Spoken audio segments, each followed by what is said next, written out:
The Football Show on Off the Ball. With Paddy Power, as obnoxiously passionate about soccer as Frank Lampard after the final whistle. Gamble responsibly. See Dunlewy.net. I'm prepared to do anything I can to play for my country again. Do it then. What about your start to the game? It wasn't bad, was it? Why should an honest answer be a mistake? How can a modern day manager not have a mobile phone? Why should he? Now you're welcome along to the Football Show. Much to discuss. To do so, we have Daniel McDonnell from the Irish Independent with us. Good evening. Evening, Joe. How are you? Very well. Quite a few days. Yeah. I mean, it's sort of in keeping with with the last couple of months. To be honest, like we haven't really. I don't know. Like the Irish football beat hasn't really had a quiet pandemic as such. You know. There's always been something going on between probably the various strands that we might cover across the show today, to be honest, you know, between FAI politics, League of Ireland dramas, Stephen Kenny's imminent takeover, you know, and all of them have probably, you know, come together in one at a crossroads again this week too. So it's a sort of it's an on-speed version of stuff that's been happening over the last couple of months, really. Let's just recap on last night then at Abbottstown and the FAI's EGM. 94% of members voted in favour of the MOU. No surprise, the alternative was doomsday. Yeah, no, it was. And I suppose I go back to maybe the meeting in the Red Cow, whenever that was. It was a couple of weeks ago. And I think maybe around that time, there would have been people you would have spoken to afterwards who maybe still would have spoken as though at that point maybe was a no vote a possibility. It was always something that was sort of lingering in the background. And probably even throughout the summer when the broader discussion had been, just come up, you know, how might that vote go? But I think, you know, there was obviously developments in the last week or so to maybe appease some factions. There was information meetings held in the build-up to this EGM containing pretty much all the people that were going to be in it, just maybe in smaller sections of point. And a lot of questions maybe were dealt with there. Don't want to get madly bogged down in it, but, you know, sort of a key change would have been that people who'd been on the council for 10 years or longer would have to go immediately. Now, they've actually changed the council structure into a more bigger General Assembly type thing. But I mean, to summarise it in a sentence, really, people who thought they would have to go now, government sort of offered basically what is a concession to allow those people to stay until 2022. That fended off a lot of opposition, and what I think some reservations linger about aspects of what's been done. I think the vote itself was pretty emphatic. The various votes out of 123, you had like 114 or 116 or thereabouts. And really, I think, you know, people realised that ultimately you had no other option when it came to, I suppose, a deal that is quite, you know, the association's financial history is tied up. But I know Mick Wallace would have strongly pushed a view that there's no way government were going to sort of shut up shop if you had said no. But enough people were convinced that really you just had to say yes to these changes. And as you mentioned, 94% is pretty clear. I mean, Mick Wallace could well be right, but it would be a hell of a chance to take. And the doomsday they were talking about, that would certainly involve people's jobs, that would involve the international embarrassment for all concerned. And I think it would have even extended to Irish teams being withdrawn from competition. Yeah, I mean, again, like the extent to which you believe it might have gone that far, I mean, you can definitely debate and question that. Okay. And we'll probably talk a bit about optics across this chat to some degree. I just think the optics of it would have been pretty bad as well. That I think, you know, there obviously would be a view out there that when the FAI was handed what was effectively like you can dress it up in whatever way you want, but you can call it a rescue deal or a bailout deal, you know, however you want to frame it. You know, there would have been possibly a view that at this time, I mean, it's a very delicate year for a lot of reasons, and whilst football obviously has huge benefit as a sport and for what it contributes to society and to communities, at the same time, you know, handing over or committing to hand over a substantial amount of money to the FAI I can understand why some taxpayers would raise questions about that, given the association's recent history. So as a consequence, I think the members saying no to that, and what really, like the reason for saying no, I think while there was different people having different reasons for doing so, there is no doubt that the final vote shows that the prevailing concern for a large number of those people was their own positions, no matter what way you look at it. Yeah. But I think saying no on that basis would have been a catastrophe, really, in terms of your perception. Well, even I thought the perception of Mick Wallace saying after the Red Cow meeting, effectively he was saying, look, they'll bail us out here no matter what we do. We're the biggest sport in the country. We're too big to fail. There was almost some kind of cognitive dissonance in his head between what he was saying and the fact he was talking about taxpayers' money and just how it looked. He's publicly saying I don't know. to the cameras, he was saying, look, it doesn't matter what, we'll get the bailout regardless. We'll get that money regardless from the government because we're such a big sport. The taxpayers amongst us are watching that thinking, that is not really the attitude you want to put on full display. No, and listen, I'm a huge admirer of Mick Wallace. I mean, he's a genuine sort of bona fides in terms of his football background and so on. I know he gets more publicity because of his political background, but I sort of tend to agree with you. I mean, obviously, his club Wexford have had issues in recent years, and again, I find myself talking about Mick has such a strong voice. It's a shame he wasn't more vocal about FAI matters in recent times. But you can't keep saying that about everyone either. I do accept that point, but I think to promote actively a sort of a let's put it up to the government stance. I think that's probably ill advised. There was other stuff I think raised in the meeting last night though.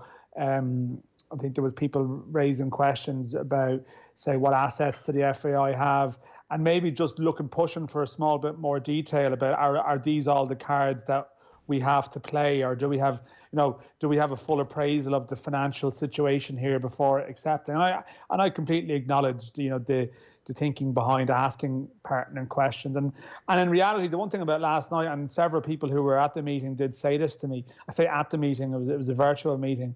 And we've all become used to virtual meetings, and they have a purpose, but it's probably harder. It's probably harder to have a flow of debate than you would in a room. The Red Cow one a couple of weeks back. It was they avoided Clifton-style controversies, but they did have people in the complex just in two different rooms. It was a smaller gathering of 69 people. There was two rooms. And there was a video link. There was no partition or anything like that. But there was a sense that a number of people in a room could get going, and there was a bit of a back and forth if you were in the same room. There was no facility to do that last night, and I think any opposition was sort of stilted by it, if you get me as well. It probably suited the FAI in the circumstances, but then again, the vote again was pretty clear cut too. Okay, so in terms of headline news, the vote being passed, that is the most significant aspect of last night, in that 35 million is suddenly freed up and the association avoids insolvency. And it's crazy that we're talking in these terms, but that's where we are. Secondary to that, but not insignificant, Roy Barrett, the chairperson of the FAI currently, was forced to defend himself. It has emerged in recent days, I would think, in the last week or so. Dan, correct me if I'm wrong, but that Patrick Kennedy, who is the Bank of Ireland chief, recommended Roy Barrett to AMROP being the headhunters, the recruitment company who were looking for somebody to fill the role of FAI chairperson. And given that the Bank of Ireland were and are the FAI's chief creditors, the question has been asked in various quarters, was this not a serious conflict of interest? Should this not have been declared? How appropriate is it that the Bank of Ireland chief, who will very shortly, I suspect he knew at the time, be having serious discussions with the FAI, was recommending the key person on the opposite side of the table? That's the obvious, point to make here. We'll hear in a moment Roy Barrett defending himself very vigorously, but this seemed to blow up yesterday, Dan, more so than over the previous week or so. It did. I mean, I suppose you've had someone like Larry Bass who's been very vocal and bringing it to the fore. I know he was on with OTB-AM this morning again. Yeah. He'd been elsewhere, I suppose, on the broadcast circuit as well, speaking about it. And he's the chairman of Cabinteely. I think he's on the new FAI Finance Committee, which still hasn't met, by the way, but he's on that committee. Yeah, he was rolled out, I think, for a press conference at some stage in recent memory. I recall him being in Abbottstown on a top table, probably off the back of the initial governance reforms last year, which I guess the newer FAI power brokers weren't very keen on those reforms, and a lot of this comes back to maybe their opinion of it, but how they've how they've communicated some of their changes. But I mean, that's a bit of a by to the nub of the issue, which did dominate last night. There is no doubt about it. There's Roy Barrett, who initially didn't really do any press at all since he sort of assumed the position of FAI independent chair. I don't think he really has much interest in doing that, and sort of prefers to be more so behind the scenes, but probably has put himself in sort of positions now where he really has to come out and face the cameras. I'm not sure if it's necessarily his natural environment, to be out there front and center. But I mean, it is a fact that like there have serious questions being raised. I think Gary Owens on your own show last night alluded to the fact that there was contact between Kennedy and Roy Barrett around his appointment, that it possibly would have been better if it had come to light earlier. I think that would be a fair enough view. Like Roy Barrett, you're going to play some Roy Barrett, so I'm not going to sort of talk across it, but it's clear that he doesn't believe that this issue should hang over events to the extent that it has. And I guess there's various opinions around it to some degree. Some born out of just suspicion of Roy Barrett and Gary Owens and Niall Quinn and how they've sort of come into a position of power, and that suspicion has been there throughout it. There is also just a point of view that because the FAI's recent history is so checkered, that I find myself falling into it naturally. I'm even saying there, Mick Wallace, well, why wasn't he speaking before? And some of these people, why weren't they speaking before? But just because people weren't speaking before, it doesn't mean that when they raise issues now that that should be thrown at everyone who does. And we should welcome the fact that there's an open debate and there's open scrutiny of everything that's been done. And I think Roy Barrett even at one point, I think last night, said that he doesn't mind criticism. And that's the way that it should be going forward. It just seems to be that in their attempts to move one step forward, they can't get beyond issues probably that could have been wrapped up. Shouldn't be coming to light in the last week, that they possibly should have come to light beforehand. But that, there's that. But on the other hand, there's an element of, well, how seriously do we treat this matter? There's an element of, I think Roy Barrett calls some stuff conspiracy theories. That was a phrase that he used. And I think, there's possibly some element of that too, but the failure to disclose stuff earlier leaves yourself open to that, because people just hear the FAI brand now, and I think they're naturally suspicious. Mm-hmm. And I think that they're struggling to move beyond any presentation of a newer FAI. We'll hear Roy Barrett now. Here he is talking to Nathan last night. This is the section in particular on the Patrick Kennedy, Bank of Ireland chief, recommendation to AMROP. I understand there were several questions about your appointment and the role of Patrick Kennedy within that from Bank of Ireland. Yeah. When did you first speak to Patrick Kennedy about this job? I only spoke to Patrick once when I was approached by AMROP.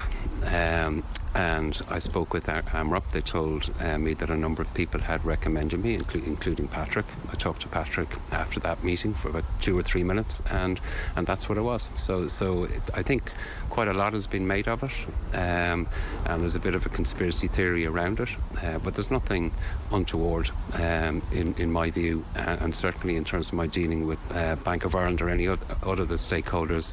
Did it represent any form of conflict whatsoever? No, it didn't. Did you not think at any stage when you're having that very short conversation with him that I had him being the head of the main banker for a debt-ridden organisation may well be a conflict, even viewed as a conflict from the outside? Sure, but you have to remember when I had that conversation, I had only just been approached, and what I did, having met AMROP the first time, was said I would think about the role, and in thinking of it, I wanted to meet a number of people, including people from the FAI, from the accountants, Grant Thornton, from the department, for the ministers, to colleagues from Sport Ireland, from Mr. Horan, who did the governance reforms, to acquaint myself with all of the issues and make a decision as to whether I thought I could help the organisation or not. So in terms of did I think that meeting in any way compromised me? Not at all, actually. There's a lot of talk this week of a new era both on and off the pitch, but do you think this story casts something of a shadow over that the transparency that people would expect from the new FAI maybe isn't quite there? But it's completely transparent. Like it's completely transparent. AMROP approached me on the basis of a number of recommendations, one of whom we now know, and it's as simple as that. It's actually quite a normal way of doing business, and so I don't think it should cast a shadow. Certainly in my own mind, it doesn't cast any shadow, and I suppose that's my view. To what extent it casts a shadow, I'm not sure. It's certainly a talking point. Dan, I'm torn on this. I don't quite know how serious all this is as I think about it. Gary Owens was on the show yesterday. I certainly asked the appropriate questions, especially in light of the association's history. He acknowledged there maybe was a conflict and it should have been declared earlier. Roy Barrett says they are being completely transparent. Like, he's explained what happened, and he's arguing he wasn't compromised. So I accept that to a point. Maybe it's belated, but there is a transparency to it. Certainly, I mean, why AMROP are seeking the advice of the Bank of Ireland on this appointment is questionable. Like, they should be going nowhere near the Bank of Ireland, I would put it to you, just for optics reasons, if nothing else. Regardless of who Patrick Kennedy was to recommend. Say he recommends you, and you get the job. Just the fact that Bank of Ireland have had any sway, influence, minute or otherwise, in this appointment doesn't sit right with me, and I suspect doesn't sit right with the general footballing fraternity. The FAI's chief creditor should not be in any capacity consulted over this appointment. It just for obvious reasons. You know, I'm amazed that they were. That said, the extent to which Roy Barrett was compromised based on a brief conversation with Patrick Kennedy, I'm not so sure it's massive. I think it's just a hiccup, and the current leadership need to be beyond reproach. They need to be whiter than white. They can't have any sense of old establishment Ireland, Oireachtas golf committees. Well, I know him, he knows me, our sons go to school together in the private school down the road, so nod and a wink. You know, however business has been done in this country over however many decades, that can't be part of the FAI situation going forward. I'm inclined to think, on the balance of everything, it was a little misguided that Bank of Ireland had any say in the appointment. I don't think that Roy Barrett is compromised to any significant degree here. He certainly doesn't think so. So give me your opinion. Is this very, very serious? Am I brushing by this a bit too quickly? Yeah, I am conscious of coming across a bit fatigued by it, because then that sort of, you know, that shouldn't be a complacency that exists, even if it might be true. And I think it possibly reflects how a lot, you know, I'm going to get in a small number of sort of people, sort of punters, really reacting to this in any way. What's frustrating about it and what's vexing about it, I think, for a lot of people, is that these are, you know, communications that did or didn't happen in December and January, and we're now talking about them in September. You know, and why is it taking us this? Like, we're there in September last night. No, we're in September, sorry, August last night, but we're at this point in the road. We're having like these big inquisitions about, well, you know, who said who to what, you know, and when, and like, we're 9 months later, and you would think that if Gary Owens said last night, we just didn't think, you know, yeah, it merited you know, what did we want? Did we want a press release? I mean, realistically, would we have expected a press release? Okay, but I think the problem they have with that is that that's tied in with the whole perception around in January, when Roy Barrett again was the only person in doing the rescue deal talks, and there was no footballer elected directors in it. But there is almost a sense that they've come in and they have taken over. This is a perception, they've taken over, and they're not communicating with the football elected people, and that's it. So it's almost like, you know, well, we're in and you're over there, but we don't need to, you know, we don't need to deal with you. You know, that's almost how it's been portrayed, I think. And there's no doubt that communication is poor. Now, it's strange, you know, around January when the new people come in, I would have been chatting to some people around that time, and they would have been very impressed by the extent to which Roy Barrett had taken control of the situation initially. But in hindsight now, there's the sense of, well, actually, there should have been proper, there should have been a proper way of which certain issues have been flagged and raised. And there is an element of this that I do think. I've seen people, was it Kieran Cunningham or a few people like tweeting about this is official Ireland at work about it. And, there probably is a sense of that, there's a certain level of people who've operated at a level of society are very all familiar with each other. They all know each other a long time. They probably encounter and speak to each other regularly enough. But now, of course, you have to deem how appropriate all these discussions were. And that is, when you have an image problem, all this stuff coming up 8 to 9 months later is an issue. Now, throughout the last 8-9 months as well, or maybe the last 4 or 5 months, like there has been a sort of a wing of people who've been very strong and very critical of, say, the Barrett, Owens, Quinn axis, if you want to sort of phrase the visionary group as they once were a member of. And it would be sort of from the Larry Bass school, the Andrew Doyle at Shell school, probably Garrett Kelleher at St. Pat's, sort of League of Ireland officials who are definitely like not old FAI guard as such. They're not from the Delaneyite here or anything like that. And they've certainly been persistent throughout. And of course, you have to look at everyone and think, well, what's their angle here? Are they unhappy? There's certainly a view that exists that there would have been quite a number of officials within the League of Ireland who maybe would be strongly of the opinion that a breakaway is what needs to happen. And I think, a couple of these people would be in that line of thought. And what's their angle on that? Because there seems to be a strong resistance towards that within the FAI, the people that have come in. So there's just friction and reason, and factors and personalities there, and you're looking at what's actually happening here. But really a lot of it comes down to, on one hand, if everything is perfectly transparent and everything is above board, then why was it communicated so badly? And that only fuels suspicion that it wasn't. Okay, and that's the issue. So yeah. I feel we're getting into this sort of like vortex of just going round in a circle on it. A lot of people are like, yeah. I think what happens from here is more to the point. Like Larry Bass, even this morning, as someone who's quite critical, was asked, I think, by Ger several times, have you lost confidence in Roy Barrett? And he said, he reserved his position on that. I do think there's an element now of, I'm not saying you just accept it. I don't think you should. I think the board are going to have issues with it. I think the questions keep coming up. But I think at heart, what's happened is that Roy Barrett and his people as such don't think the reforms that were introduced last year were good enough, and they want to introduce their way of doing business now. I think they probably are going to get a bit of time to do that, and a lot of people are going to be watching them very closely. Rather than necessarily having a honeymoon period, it's more, we're on you from the start here. So everything they do going forward is going to be scrutinised extremely closely, and that's probably how it should be anyway. Okay. So to boil it down, I know there are various stakeholders with various opinions in all of this. You, as I would like to say, relatively honest broker in all this, how serious do you think this issue is then? I think it's serious, but my personal opinion is that I don't think it's an issue whereby people go, and I think you have to sort of you have to take the explanation on board.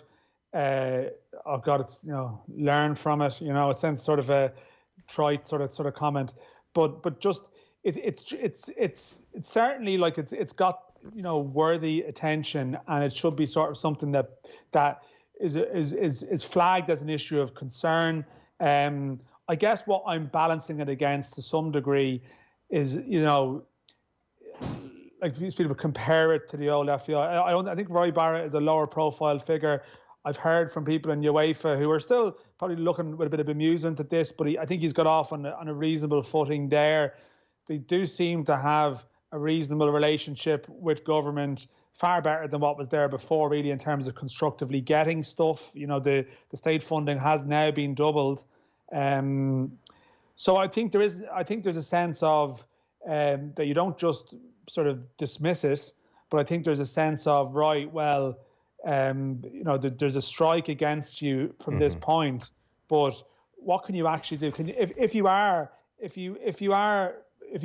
have a better plan and you have relationships and you can bring things forward, then good. But you have to bring these other people with you. They're changing these committee structures, so they don't think they were fit for purpose. The ones that were there, there was issues. I mean, it is bad that some of these committees weren't set up, but the early anecdotal tales about some of these committees were also terrible. It must be said, in terms of how people were manoeuvring around to get on it, to get on them. So what they've put in place now is a sort of an electoral code and a structure that we'll see how it fares and how it performs. But I think look,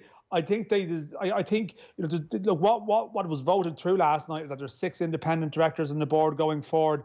Let's see what caliber of additional people come in and give this time. But it's been scarring.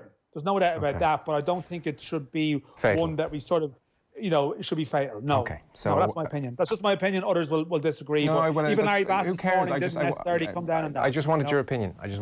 Because, I mean, one thing which we are not short of in this story is opinion and people briefing and phone calls. And behind the scenes in there, you've got one cohort looking across the hallway, another cohort looking across the room, and another cohort, and it's not a happy family behind the scenes. That is for sure. Yeah, there's a lot of angles. I'd be looking at everyone's angle. Yeah, it's hard to know where the honest brokers are in the midst of it all. So, okay, we'll call it a hiccup and not a good look and a strike and whatever euphemism you want to use, but maybe not a fatal situation, which, we're not counting down the days to this group having to exit on the back of it. Let's take a short ad break, and then I do want to talk to you about matters on the field and your piece on Dundalk as well, which garnered huge attention over the weekend. So back in 1 second with Daniel McDonnell. Football on Off the Ball. With Paddy Power. A more electric team-up than Salah and Mane. Gamble responsibly. See Dunlewy.net.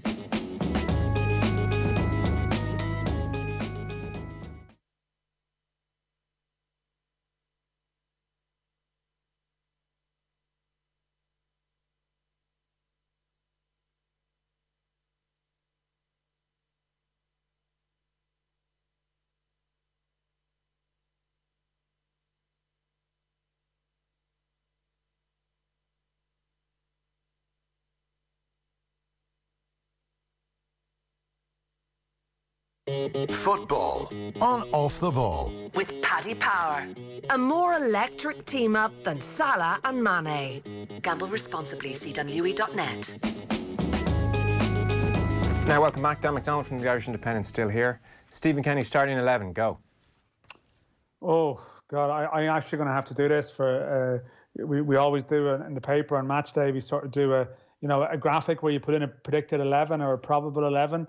And I've been thinking about it, so I reserve my right to change it between now and Thursday. But probably, obviously Randolph, obviously Stevens, Duffy, Egan. Maybe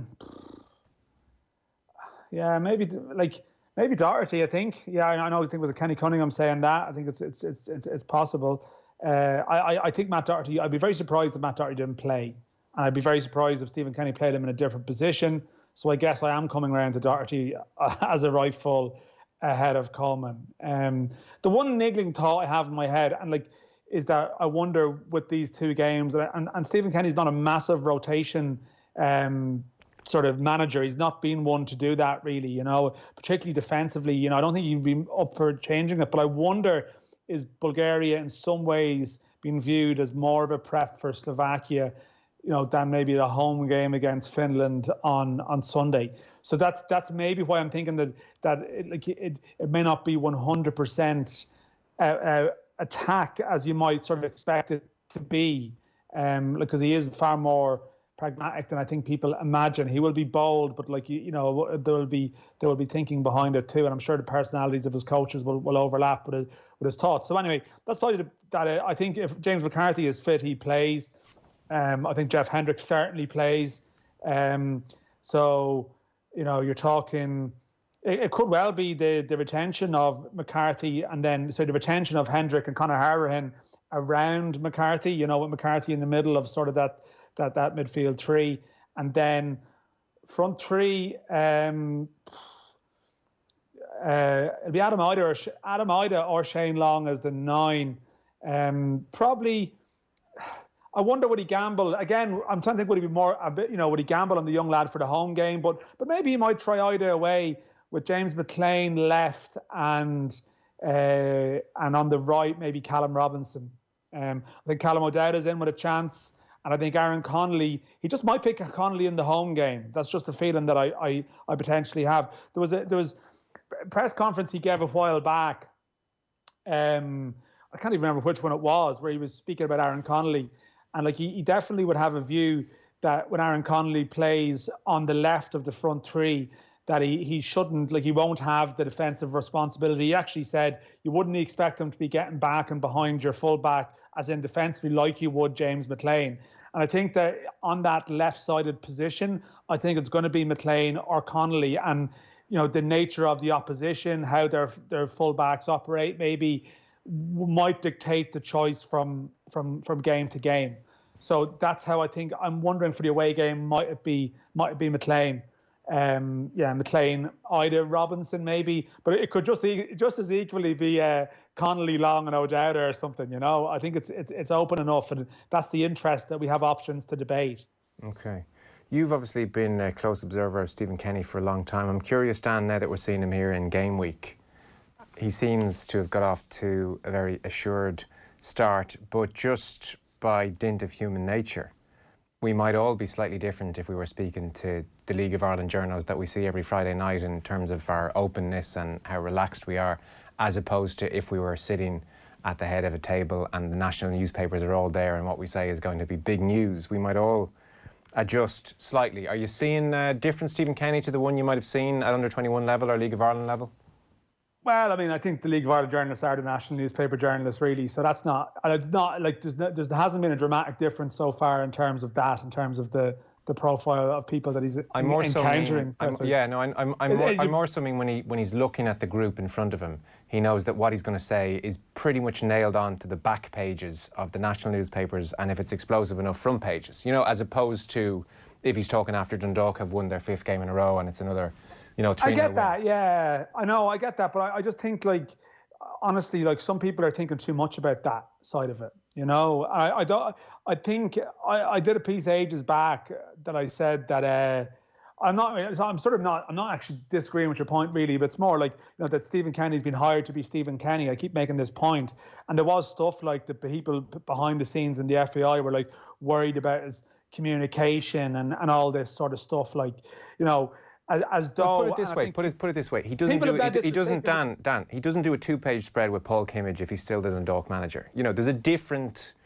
I mean, if the short answer is, I'm not like trying to look for some angle here on Stephen Kenny. I'm genuinely just curious if you're seeing the guy just as relaxed as ever and comfortable as ever, and he's seeing the same faces, or if he's a bit more closed and giving a bit less away. That's literally it. No. I guess there's no evidence that he's gone through a communications clinic tutorial, and that's good. No, 100%, yeah. And like, as I made the point, like that, you mentioned that Paul Kimmage piece, for example.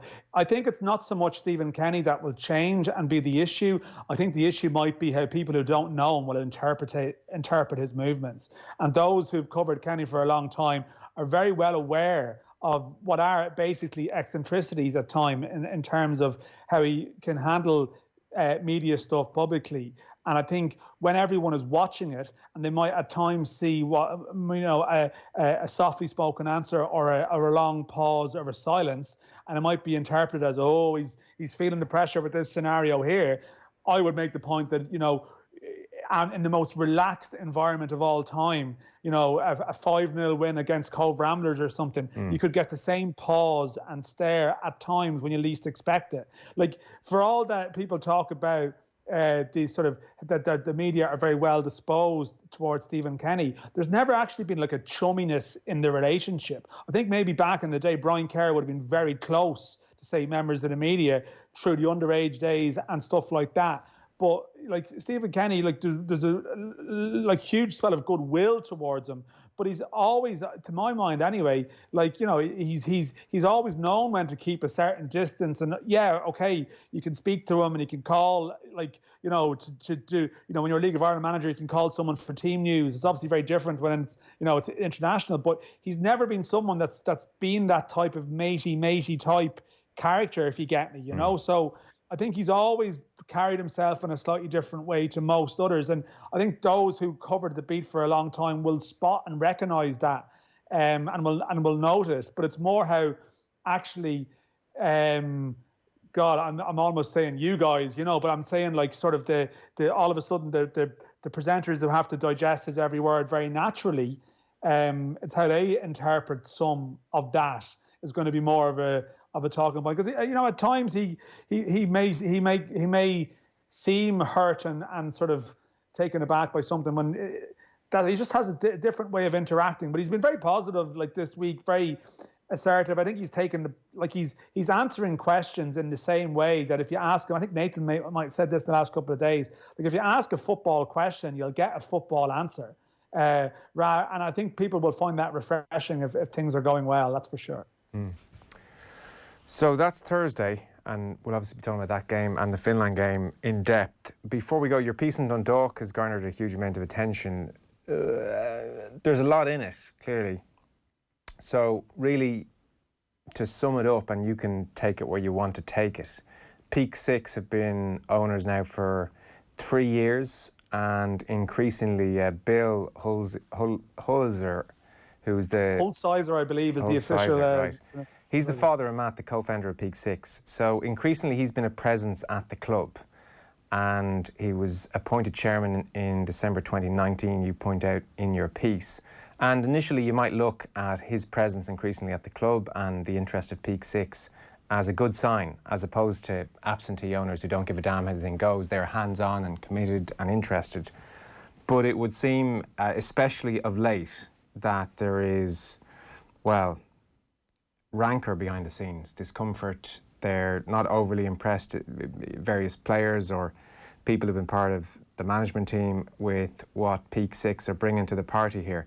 Like, for instance, Vinnie Perth, before he left, had to fend off the suggestion that a phone is installed in the dugout so that they could, phone in instructions from America, thoughts from America, or, why doesn't the goalkeeper take corners because he's the best striker of a football, kind of, stuff being thrown at him. So what's going on here? This sounds like what looked like a really good arrangement is turning very sour. Yeah, this is something that's been bubbling for a while, and like the origins of the piece last week really is that probably, there's been murmurs over the last couple of weeks and months, but they've sort of grown louder as time went on. I think lockdown actually played a big part in accelerating things.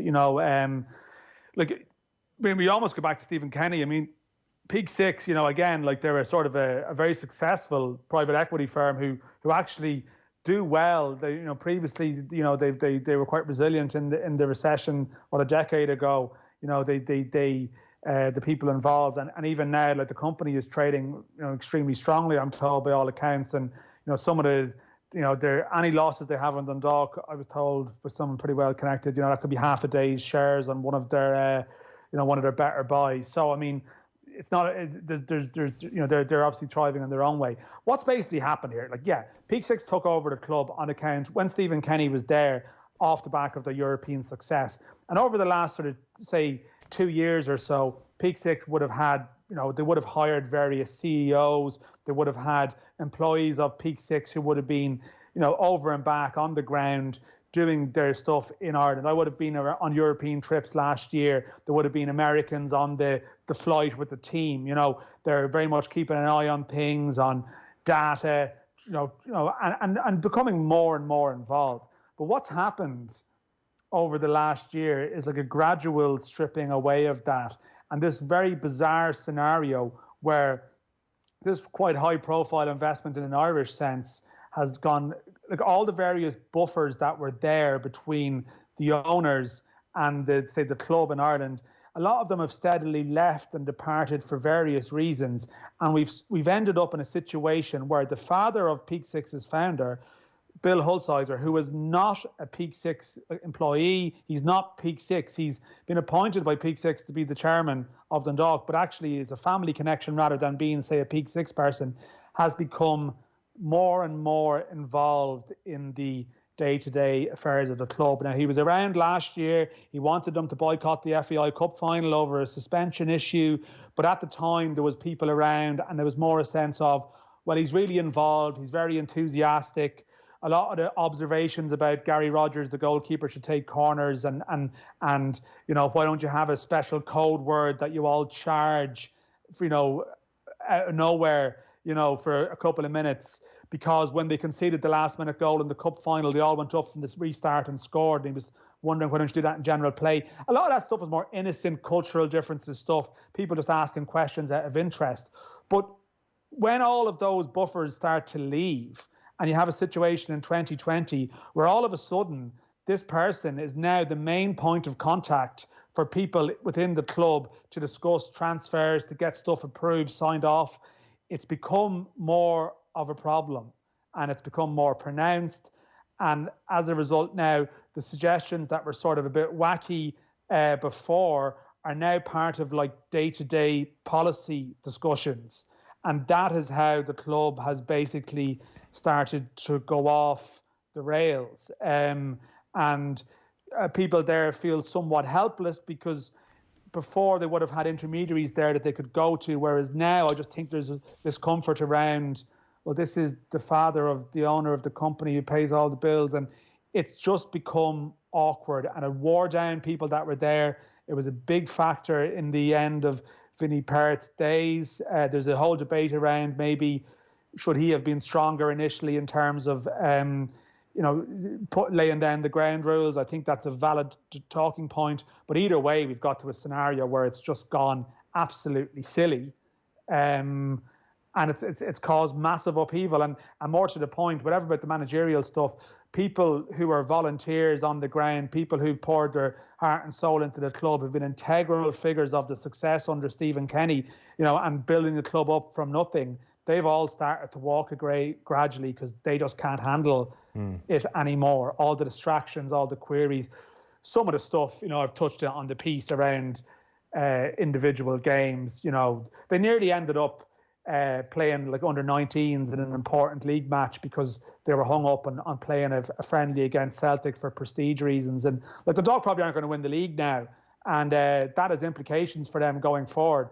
And there's no doubt that distractions around what was going on off the pitch has contributed to that. So it just really hasn't gone very well. No, it hasn't. Like even you mentioned Josh Gatt, his signing was in part on account of an interview he gave to ESPN, which Bill Holzhauser saw, liked the cut of his jib, and even Josh Gatt himself admits that Holzhauser was the driver of that deal, and that's no way to sign a player, clearly. The overall sense I got from the piece was that there is a degree of self-destruction going on right now, that a lot of the best people are leaving or being asked to leave, and there's no end in sight. You didn't speculate in the piece as to where this goes. Peak Six look like they're sticking around, like they're going to stay, that they're invested. But I mean, if this is the beginning of Dundalk going into decline, then will they be as keen to stick around for, Dundalk finishing 8th in the league and not bringing in much income and not giving them much joy? Like, where does this go is almost the question. You see, this is the problem, that initially when the father, people assumed initially that it's almost like, you've been taken over by a company with a billionaire founder, and you just assume that they would never be engaged in Dundalk at all. It would be some underling that would be dealing with that. But when you have all of a sudden a parent, a beloved family member involved, it's brought it way closer. And initially that was interpreted of something that was, well, this is great. But they're very invested in this. I mean, they have been invested in it. Like before the lockdown, the family were over all the time of the main people involved. And it's worth stating, actually, to be fair to them, and you pointed out in your piece, Dundalk players were paid right through lockdown. Yes, like they were fully paid. Maybe that's a cultural difference. Maybe if they knew the league more, they'd have stopped, turned off the tap like others would have, So and this is the thing, like money is not really a problem here, but that's now turning into being a bit of an issue because, how long are they going to keep going with it? Like the interpretation is that it's just become a plaything for someone rather than an investment. And that's a problem. You asked me, where does it go? A lot of people who spoke to me for the piece wouldn't normally be up for sort of helping journalists, really. They were almost hoping, I think, that probably a lot of this was known probably locally around Dundalk, but not on a national scale. There's probably a hope that this can help to, like, expose awareness of this, that this will almost be a tipping point, as if to say, can someone just shout stop here? And what I've been told even across the last week, that people, I think that there has been communicated sort of directly to people in authority to say, listen, do you understand the damage that this is doing on the ground here? Are you not paying attention to this? And there's a hope that the best case scenario hope really is that this causes a reevaluation, that they now have appointed their new managers who they wanted, even though, they were plucked out of, coaching youth football in America, and there's massive question marks about it. But that maybe in some respects there might be more of a hands-off phase now, because they just wanted the control of changing management and putting their people in there and so on. So maybe things might breathe, for a while, but it's hard to be overly encouraged by it unless they really, if they actually appoint professional people with a football background to activate their football policy. Because as it stands now, it's just completely unorthodox. And things may calm now, but if you've had the tendency in the past to try and, you've management and staff taking phone calls during games or coming off the games and getting voicemails and stuff, that's just no way. That catches up with you eventually. So maybe this flashpoint and this coming to the fore, might expose, maybe people are just talking more about what's been happening and it causes a reevaluation. That's the best case. The worst case, maybe in a way, is that people just get soured by all the criticism. They say, well, if you don't want us here, fine. But both of those scenarios have issues with them, really, and it shouldn't have got to this point. The irony is, Dundalk actually have got reasonably good draws in the Europa League. Honestly, it shouldn't be that complicated to fix, but it almost feels like it's become very, very complicated there because of personality issues. And I don't know how you solve those issues if those personality issues linger. Okay. Dan McDonnell, Irish Independent. Thanks very much, Dan. Thanks, Joe. Football on Off the Ball. With Paddy Power, as obnoxiously passionate about soccer as Frank Lampard after the final whistle. Gamble responsibly. See Dunlewy.net.